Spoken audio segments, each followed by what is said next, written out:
Hi friends, this is your Chatterbox Juhi and you guys are watching Hathway BTV युवा क्योंकि ज़माना हुई थी यंगस्टर्स का बेसिकली आउट ऑफ 3 एक तो चाहता ही है कि वो फिल्म इंडस्ट्री में आए, टेलीविज़न इंडस्ट्री में आए, एक एक्टिंग में अपना नाम कमाए एंड ये एक बहुत ही टिपिकल जॉब होता है because we are like small town people और हमें मुंबई जाना पड़ता है but now I think that's really very easy for us जब हमें ये खबर का पता चला that Shaktimaan Institute of Acting for Films and Television is in Indore now and हमारे साथ the first superhero of India, the very handsome, the very ravishing Mukesh Khanna साहब मेरे साथ हैं।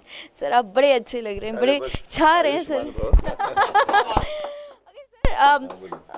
मतलब आपने बहुत डिकेड्स देखे हैं इंडस्ट्री के, आपने एक्टिंग स्किल्स देखे हैं, आपको ऐसा लगता था स्टार्स तो पहले ही होते थे, अब तो 4 फिल्में आती हैं, हिट भले ही चारों होती हैं बट कोई स्टार नहीं बनता, सुपरस्टार नहीं बनता। पहले स्टार्स होते थे, अब सिर्फ बिंदियां होती हैं जो कब निकल जाएंगी पता नहीं लगेगा। व्हाट्स द रीजन पीपल से कि मतलब आप दिलीप कुमार, राज कपूर, देवानंद के 3 को इकट्ठा खड़ के एक फोटो ले लो, आप जिंदगी भर उसको संभाल सकते हो। आज आप शाहरुख खान, आमिर, माफ करना मैं किसी के खिलाफ नहीं बोल रहा हूँ, बट अगर आप तीनों खानों को भी खड़े कर दो, साथ में ऋतिक रोशन को भी कर दो, मुकेश खन्ना को भी खड़ा कर दो, वो फोटो आप देखेंगे फिर रख देंगे कोने में। और हम उस ज़माने में फिल्म फेयर से फ़ोटो काट काट के फिल्म फेयर अवार्ड्स की लोगों के लिए हम लोग रखते थे। वो स्टार्स थे जो राजेश खन्ना तक रहा, मैं समझता हूँ। अमिताभ बच्चन ने थोड़ा कैरी फॉरवर्ड किया उसको, बट कसूर उनका नहीं है, कसूर आज के एक्टरों का नहीं है, कसूर आज के माहौल का है, कसूर आज के लोगों के टेस्ट का है। आज टेस्ट मैच कोई नहीं देखता, आज 50 ओवर में खेलना है, चलो अरे 20 में आ जाते हैं, चलो अरे ऐसा करते हैं, कल चलते हैं अपन टॉस करेंगे, तू जीता तो तू जीता, अपन टाइम नहीं है। सो कहीं ना कहीं वो फास्ट फूड वाली लाइफ जो है ना, एक रीज़न वो है कि लोगों के पास। पर मैं ये नहीं कहूँगा कि अगर दिलीप कुमार, राजकुमार, देवानंद की टाइप की एक हो तो आज वो नहीं चले, ऐसा भी नहीं बोल सकता। अगर ऐसा कोई आए तो वो बन जाएगा, लेकिन वैसी फिल्में नहीं बनती, वैसे गाने नहीं बनते। आज के गाने में म्यूजिक ऊपर होती है, तू चल मैं आया, चल मैं कर, वो आप 15 मिनट के बाद उसकी वर्डिंग भूल जाओगे। आज भी तलत कुमार या आज भी मोहम्मद रफ़ी साहब के, तलत साहब के गाने आप सुनो तो आपको मूड तो फ़र्क है। इमोर्टिलिटी नहीं रहती, भूलने की प्रवृत्ति बहुत जल्दी होती है। सर मैं what I realise is acting skills भी प्रवृत्ति नहीं है, प्रोडक्ट भी हुई है। आप बोलो कि प्रवृत्ति की वजह से कि मेरी मेमोरी शॉर्ट हो गई, माफ़ करना, मेरी मेमोरी उतनी स्ट्रांग है। आप माल ऐसा देते हो कि जो 10-15 दिन के बाद दूसरा आ जाएगा, तीसरा आ जाएगा, चौथा आ जाएगा। ये फ़ोन भी आजकल एक, अरे मेरे पास लेटेस्ट और आ गया है। सो ये प्रवृत्ति भी है और प्रोडक्ट भी है। what I feel is sir acting में भी is there something कि आजकल जिन्हें एक्टिंग नहीं आती those are also into acting fields and they are doing great, means they are getting very high payment also and everything, like I should not say the name but what I feel is Katrina Kaif या फिर जो हम acting की proper बात करते हैं कि acting is something different जो हम पहले देखते थे, तो क्या आपको लगता है सर कि एक्टिंग स्किल्स में बहुत डिग्रेडेशन आया है इन इंडस्ट्री नाउअडेज? कंटेंट में डिग्रेडेशन आया है, वो चीज़ नहीं बनती जो पहले बनती थी। एक्टिंग के आज के बच्चे भी उतनी मेहनत करते हैं, बट आज के बच्चों के अंदर और उस ज़माने के बड़े बड़े एक्टरों में फ़र्क ये आया कि उस ज़माने में अगर आप नूतन जी का भी अगर एक फ्रेम रख दो या शम्मी कपूर और साधना का अगर एक फ्रेम रख दो, पूरा स्क्रीन भर जाता है। आज एक डांसर को 50 डांसर पीछे रखो तो स्क्रीन भरता है, नहीं तो मालूम नहीं पड़ता हीरो कौन सा डांस कर रहा है। उस ज़माने में सिर्फ एक साधना ये कर दिया, शम्मी कपूर ने ये कर दिया, दिलीप साहब ने कर दिया, राजेश खन्ना ने कर दिया। सो कहीं ना कहीं डिग्रेडेशन नहीं बोल सकता हूँ मैं, लेकिन लोगों की शूट करने का तरीका बदल गया है। आजकल सिंगर्स नहीं है, माफ़ करना, कोई भी सिंगर को अगर आप रफ़ी साहब को एक पलड़े पर रख दो, यहाँ 25 सिंगरों को एक साथ में रखो, रफ़ी साहब का पलड़ा फिर भी नीचे जाएगा, क्योंकि आज आवाज़ इंपॉर्टेंट नहीं है, आज वर्डिंग्स इंपॉर्टेंट, वर्ड्स इंपॉर्टेंट नहीं है। म्यूज़िक में टक टक चुक चुक, टक टक चुक चुक, टक टक चुक चुक टक, वो नहीं है जो उस ज़माने में लय होती थी। तो कहीं ना कहीं एक्टिंग में भी मैं ये नहीं कहूँगा कि ये एक्टर इतने बुरे हैं, पर यह बात सही है कि अगर आपकी फ़िल्म चल गई तो अगर आपने 50,000 में काम किया होगा, नेक्स्ट फिल्म में आप करोड़ रुपए भी मांग सकते हैं और देने वाले बैठे होते हैं, क्योंकि वहाँ उन लोगों को चाहिए फ्राइडे में आपकी फ़िल्म चल गई, आप में टैलेंट है या नहीं, अरे उसकी फ़िल्म बहुत चली हुई है। मुकेश खन्ना की फ़िल्म नहीं चली, मैं आज मांग नहीं सकता हूँ, क्योंकि मैं उनकी, लोग मुझे बोलते हैं आप जैसा एक्टर क्यों नहीं इंडस्ट्री में। मैं घूमता नहीं हूँ, मैं ग्रुप में नहीं जाता हूँ, पार्टियों में नहीं जाता हूँ। मुझे अच्छा जो बुलाएगा तो मैं आऊँगा, अदरवाइज़ मैं जाता नहीं हूँ। तो कहीं ना कहीं अच्छे कलाकार आज भी हैं, पर अच्छे कंटेंट नहीं है और उनको वो करने का मौका नहीं दिया जाता जो मदर इंडिया को मिलता था, नरगिस जी को मुग़ल आज़म में मिलता था, हमको महाभारत में मिल गया। सर बेसिकली आजकल हम लोग कैरेक्टर्स भी नहीं देखते, जैसे आज भी शक्तिमान हमारे लिए मुकेश जी ही हैं, हम किसी और को इमेजिन नहीं कर सकते, but there is no actually characterisation of actors in nowadays industry कि हम लोग ये बोल सकें कि यार ये तो वही है या ये तो वही है, या हम लोग उस किरदार के नाम से उस इंसान को पहचानें क्योंकि उसने उस किरदार को जीवंत कर दिया। ये देखिए, मुकेश खन्ना में कुछ ज़्यादा मिलेगा आपको क्योंकि मैं बहुत चूज़ी हूँ। मैं आज अगर मैं विलन बन जाता तो करोड़ों रुपए कमा लेता। मैंने दुर्योधन का रोल मना किया था महाभारत में क्योंकि मेरे अंदर से विलन नहीं निकलता। मैं वही रोल करता हूँ जो मेरे अंदर से निकलता है और मैं पैसा लूज़ करने में भी रेडी हूँ। यहाँ ये है कि आप मतलब मैंने इंटरनेशनल प्रोजेक्ट्स भी मना किए कि मैं क्या कर रहा हूँ बताओ मेरे को। बोला सर आप अपना फ़ोटो भेज दीजिए। मैंने कहा मैं बताइए मैं उसमें कर क्या रहा हूँ। No, that is the reason मैं वो करता हूँ जो मेरे अंदर से निकलता है। मैंने भीष्म पितामह किया, मेरे चेहरे पर बिलीफ था, वो लोगों को मालूम पड़ा। शक्तिमान किया जो मेरे अंदर से निकला है, लोगों को नज़र आया। मैंने पुरुषोत्तम दीवान किया, मेरे अंदर का रोल था, वो किया। तो क्योंकि मैं रोल वही लेता हूँ जो मेरे अंदर से निकलने के लायक है। विलन मुझे मारेगा, मैं टर्न करूँगा, डायरेक्टर बोलेगा कम करो, मेरा एक्सप्रेशन कम नहीं होगा। ये मेरे अंदर की बात है। तो मैं बोलता नहीं करना है मुझे। करोड़ों रुपए मैंने गंवाए होंगे। मुझे याद है, मुझे महाभारत के बाद में मनमोहन देसाई ने कहा था मुकेश को पूछो मेन विलन करोगे। मैंने कहा वाइट कैरेक्टर को मेन विलन, किसी ने कहा नहीं सर विनोद खन्ना उनके पास है, मिठुन है, जितेंद्र है, विलन नहीं है तो वो सामने खड़ा करना चाहते हैं आपको। मैंने मना कर दिया। अमरीश पुरी के बाद में किसी ने कहा था सर आप एक मैसेज दे दीजिए इंडस्ट्री में कि अमरीश पुरी का रिप्लेसमेंट मुकेश खन्ना है। मैंने कहा मैं वो रोल सब नहीं कर पाऊंगा और मैं ये कभी नहीं बोल सकता कि मैं अमरीश जी को रिप्लेस करूंगा। तो शायद मैं रोल से जाना जाता हूं क्योंकि मैं रोल सीरियसली करता हूं, मैं डायलॉग्स फेंकता नहीं हूँ। यहाँ लोगों को सिर्फ पैसे चाहिए, आप अच्छा दीजिए चलिए आई करता हूँ, मैं करता हूँ, वो करता हूँ, ऐसा नहीं। सर बेसिकली सबसे प्लस पॉइंट आपके साथ मुझे लगता है sir, what I believe is, मैं हमेशा जब शक्तिमान देखती थी, आज भी आपको देखती हूँ तो मैं मम्मी को कहती थी यार इनकी पर्सनैलिटी कितनी अच्छी। What we talk in layman's language की, हम घर में जब बात करते हैं तो हम बोलते हैं यार ये खड़े होते हैं तो कितना मतलब personality. Is that so sir, आपको लगता है कि एक बहुत बड़ा मेजर रोल था आपकी पर्सनैलिटी, आपकी आवाज़, आपकी लुक्स का when you came into this industry, जो बहुत इन्फ्लुएंशियल था हम सभी के लिए? देखिए, पर्सनैलिटी का होना बहुत ज़रूरी है। मुझे याद है एक बार फिरोज़ खान ने कहा था मुकेश मैं 100 लोगों के बीच में खड़ा हो जाता ना तो मैं दिखता था। ये उस ज़माने की परिभाषा थी। आज ऐसा नहीं। आज सीरियल में आप नेक्स्ट डोर दिखना चाहिए, आपको लार्जर देन लाइफ नहीं चाहिए। हमारे ज़माने में हीरो वो होता था जो लार्जर देन लाइफ होता था। मैंने अपने शरीर पे काम किया है, मैंने अपनी आवाज़ पे काम किया है। मैंने वही रोल किए हैं जिसमें डायलॉग्स होते हैं। डॉक्टर राही साहब मुझे हमेशा कहते थे, मैं डॉक्टर साहब को कहता डॉक्टर साहब आप अच्छा लिखते हैं। बोले अरे अमा तुम अच्छा करते हो। मैं कहती डॉक्टर साहब आप अच्छा लिखते हैं। अरे अमा तुम अच्छा करते हो।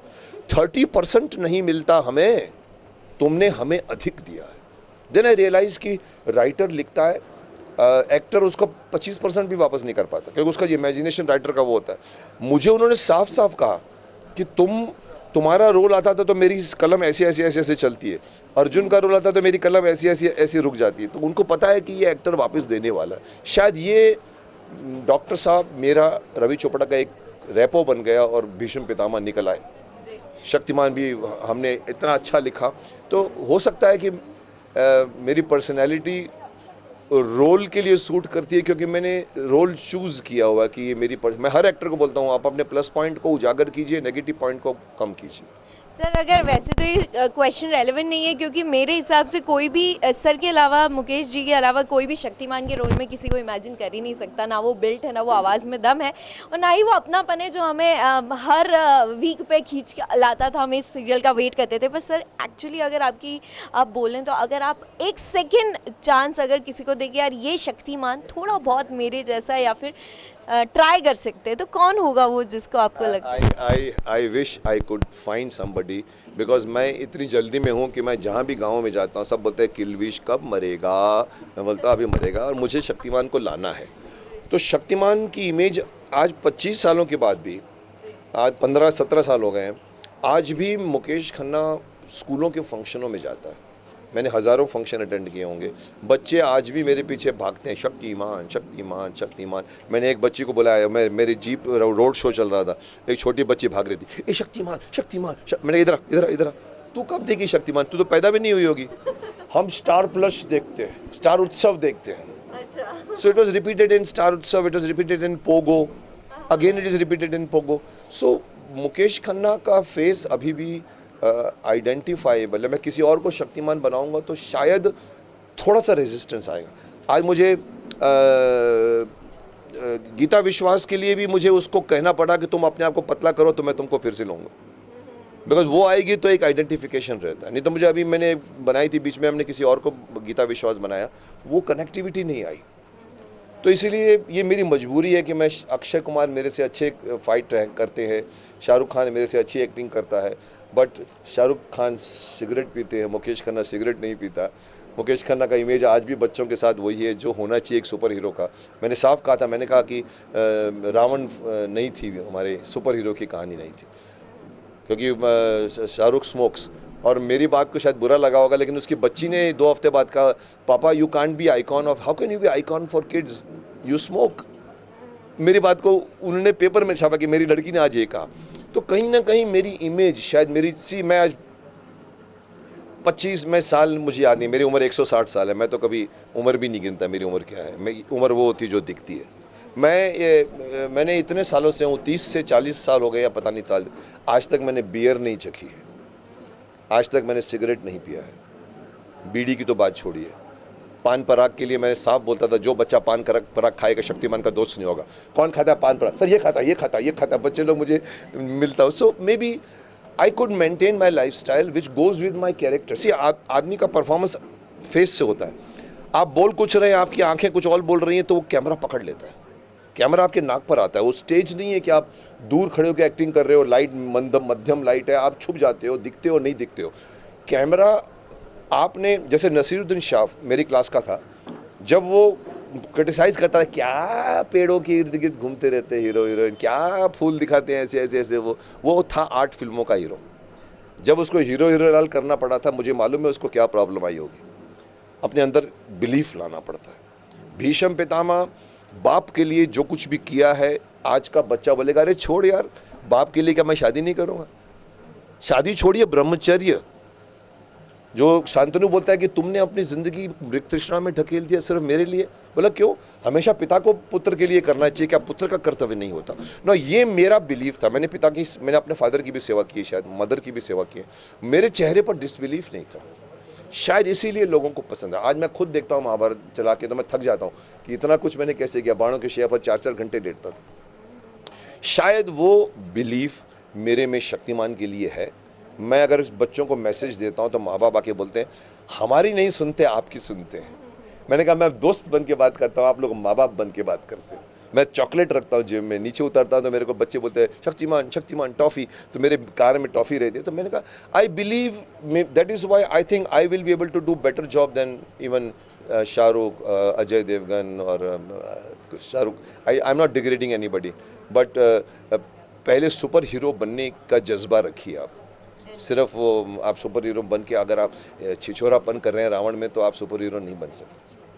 So this is Hathway BTV Yuva. Youngsters do follow you, they love you, and then I think they'll give a huge response to the institute, जो हमें एक एक्टिंग की नई डेफिनेशन देगा। इंदौर जैसी स्मॉल टाउन सिटी कहते हैं। सर, उन यंगस्टर्स को आप क्या मैसेज और एडवाइस आप देना चाहेंगे? एक्टिंग के बारे में या इन जनरल? इन जनरल भी सर दे सकते हैं। एक्टिंग के बारे में मैं आपको पहली बात ये कहना चाहूँगा कि आप जितने भी यंगस्टर्स हैं, आप ये मत समझ के चलिए कि अगर आप इंस्टीट्यूट से एक्टर बन के निकलेंगे तो आपको गले लगा देंगे लोग। हमको भी नहीं लगाया था। हमारे भी, मैं फिल्म इंस्टीट्यूट पूना का हूँ, हमारे भी लोग 20 लड़कियाँ पास आती थी, उसमें से 10 या 5 एब्जॉर्ब होते थे, बाकी लोग शादी करके अपने सेटल हो जाते। बट वो लोग अच्छे होते थे क्योंकि उन्होंने अपने बॉडी पे काम किया होता था। मैं आपको ये मौका दे रहा हूँ कि अगर आप पहले पहचानिए अपने आप को, मिरर के सामने खड़े होकर देखिए कि मैं एक्टर बन सकता हूँ। आपके अंदर एक्टिंग का कीड़ा है, उसका एक बीज होना चाहिए। कोई किसी को एक्टर नहीं बना सकता। मैं डंडा मार मार के किसी को एक्टर नहीं बना सकता। मैं उसके अंदर की एक एक्टिंग है तो उसको मैं गाइडेंस दे सकता हूँ। पहचानना अपने आप को है। मैं ये कहता हूँ कि अगर आप आपको ये फ़ायदा यहाँ के इंस्टीट्यूट में क्यों मिल रहा है कि आप अपने ही टाउन में रहकर अपने ही लोगों के बीच में आप एक्टिंग सीख रहे हो, जो बम्बई में शायद आप थोड़ा सा झिझक के सीखोगे। आपको बम्बई पहचानना है, दोस्त पहचानने हैं। ये मौका मैंने कहा था कि प्यासा कुएं के पास नहीं, कुआं प्यासे के पास चले। तो ये मेरा एक मेरा फंडा चल रहा है। मैं पूरे हिंदुस्तान भर में टाउन्स में जाकर अपनी अपनी ब्रांच खोल रहा हूँ, ताकि वहाँ के लोग वहीं सीख कर फिर बम्बई आएँ। तो उनका एंट्री करने का अंदाज़, उनका समझने का अंदाज़, उनका ना भटकने का अंदाज़ आ जाएगा। क्योंकि आदमी जब बम्बई पहुंचता है तो बम्बई नगरी बहुत फिसलन वाली नगरी है। तो हो सकता है हम उनको आप इतना सीख जाएं 3 महीने के बाद कि आप में शायद शॉट देने के लिए आपको डर नहीं लगेगा। इन जनरल क्या मैसेज देना चाहिए? जनरल तो बहुत बड़ी बातें कह चुका हूँ मैं बच्चों के लिए। तो मैं हमेशा कहता हूँ, ये भी मेरा बहुत पुराना जानता है शक्तिमान को, बचपन जिसने शक्तिमान के फ़ोटोज़ भी बनाए थे बहुत। मैं ये कहता हूँ कि शरीर मंदिर है, उसकी पूजा कीजिए। ये मेरा संदेश बहुत पुराना हो चुका है। मैं हमेशा बॉडी इज़ टेम्पल, शरीर मंदिर है बोल बोल के मैं बड़ा नहीं हूँ, छोटा होता जा रहा हूँ। लोग मुझे पूछते हैं आपकी उम्र, मैंने कहा मैं बच्चों के साथ छोटा होता जा रहा हूँ। मैं उनसे एक नई बात कहना चाहता हूँ जो आज से ताल्लुक़ करती है, वो ये फ़ोन को लेकर है। ये फ़ोन, मेरे पास भी बेस्ट ऑफ द 2 फ़ोन्स हैं, पर मैं वही फ़ोन को वहीं तक यूज़ करता हूँ जहाँ तक मुझे फ़ोन की ज़रूरत। मुझे आज याद है राजकुमार का एक डायलॉग में बोलना चाहूँगा यहाँ पर। जानी हमारे जो मशहूर थे, वो मैं सौदागर में काम कर रहा था, तो मैंने उनको देखा, नया नया फ़ोन था। वो फ़ोन उठाते थे, स्टार्ट करते थे, बात करते थे, 2 इंच दूर करके बात करके रख देते थे, फिर फ़ोन बंद कर देते, फिर 15 मिनट में फिर फ़ोन उठाते थे, फिर चालू करते थे, फिर बात करते थे, फिर बंद करते थे। 3 बार किया। मैंने उनको पूछा, मैंने कहा सर आप ये ऐसा क्यों करते हैं, फ़ोन ऑन करते हैं, ऑफ़ करते हैं? एक बात कही जो मैं आज के बच्चों को कहना चाहूँगा, जानी ये फ़ोन हमारे इस्तेमाल के लिए है, दूसरों के लिए नहीं है। अब देखिए, आपको फ़ोन नहीं आता तो आप अपने बात करते मदर फादर या आप दोस्तों के बीच में भी आप फ़ोन को देखते हैं, अरे कोई मैसेज क्यों नहीं आया, अरे किसी ने फ़ोन क्यों नहीं किया। ये आपकी ज़िंदगी का हिस्सा मत बनाइए। इसको उतना यूज़ कीजिए, ये व्हाट्सअप, चिट चैट, ये जो दुनिया भर के आपके पास फेसबुक्स हैं। मेरे 4 फेसबुक चल रहे हैं, मैं बोलना चाहूँगा उसमें से एक भी जेन्युइन नहीं है। मैंने अभी तक अपना वेबसाइट नहीं खोला, मैं खोलने जा रहा हूँ, क्योंकि बहुत लोग मेरे नाम से काफ़ी कुछ कह रहे हैं जो मेरा नहीं है। आज का बच्चा इस पर भरोसे कर करके अपने अंदर का कॉन्फिडेंस आप मिस कर जाओगे। आप व्हाट्सएप के through good morning, how are you, stupid डांट भी सकते हो। आपको लव की स्पेलिंग भूल जाएगी, आप एक सिर्फ ये बना के देखते हो आई लव यू, यू की स्पेलिंग नहीं आएगी, आप यू करोगे। आगे जाके 15 साल के बाद अरे यू की स्पेलिंग क्या होती है। एग्जाम में अगर आप बैठोगे, आपके सारे वर्ड्स SMS के चक्कर में आप सब भूल जाओगे। उससे बड़ी बात क्या होती है, मैंने एक बच्चे को डांट दिया था। मैंने कहा था don't send me such stupid philosophical messages. उसका आया uncle this is not stupid. मैंने कहा देखो ये तुम्हारे थॉट्स नहीं है, किसी और के थॉट्स है, तुम फॉरवर्ड करो इसलिए तुम स्टूपिड हो, और तुम जितने फॉरवर्ड करते हो कंपनी कमाती है तो इसलिए तुम स्टूपिड हो। Sorry uncle. अब मेरा ये कहना है कि वो लड़का अगर इसको ज़िंदगी का हिस्सा बनाएगा, उसकी ज़िंदगी का अंदाज़ ये होगा, किसी को डांटना है तो you are stupid, I am not going to do this. बड़ा होकर जब किसी कंपनी में नौकरी मांगने जाएगा, मैं अगर डायरेक्टर हूँ, मैं पूछूंगा हाँ बताइए आपने क्या सीखा है। अब वो लड़का बोलेगा सर वो मैंने, उसको आंख से आंख मिलाने का अनुभव ख़त्म हो चुका होगा, क्योंकि वो सोशल मीडिया में घुस गया है, रियल में नहीं घुसा है। उसको आंख से आंख मिला के बात करने का कॉन्फिडेंस लेवल आप जिस दिन ख़त्म हो गया उस दिन आप कमज़ोर हो जाते हो। आप फ़ोन के थ्रू डांटते हो, सामने बोलो ए तुम मूर्ख है, नहीं बोल पाओगे। नहीं सर मैंने MBBS किया है, ऐसा नहीं होता। I am telling them get out of it. हमारी शूटिंग में भी 27 एक्टर बैठते हैं सोफे पे, शॉट की वेट करते हैं, सबको देखता हूँ, सब इसमें लगे रहते हैं। मैं बोलता हूँ आपस में बात करो ना यार, 1000 मील दूर लोगों से बातें करते हो जो ना आपके हैं। मेरा डायलॉग भी था उसमें पंखुड़ी के सीरियल में कि भाई वो कहता है नानू see I have got 1000 friends with me, बताता है तो नाना कहता है देखो बेटा, दोस्त उंगलियों के इशारे पर नाचने वाले दोस्त नहीं होते, दोस्त वो होता है जो तुम्हारे सुख और दुख में तुम्हारे सामने खड़ा रहता है। Sir, it was like roller coaster ride for me because I actually enjoyed thorough journey जो इतनी देर चली, and it was like marvellous experience for me to have pleasure of sitting beside such a great personality. Sir, I wish you all the best, and हम पूरा support करेंगे. I think Indore से भी कुछ ऐसे स्टार्स निकलेंगे बिकॉज ऑफ दिस इंस्टीट्यूट जो actually Indian television industry या फिल्म इंडस्ट्री में नाम कमाएंगे. या मेहनत चाहिए, मैं उनको कहूँगा मेहनत करो, विजयी भव, शक्तिमान भव. Thank you so much sir.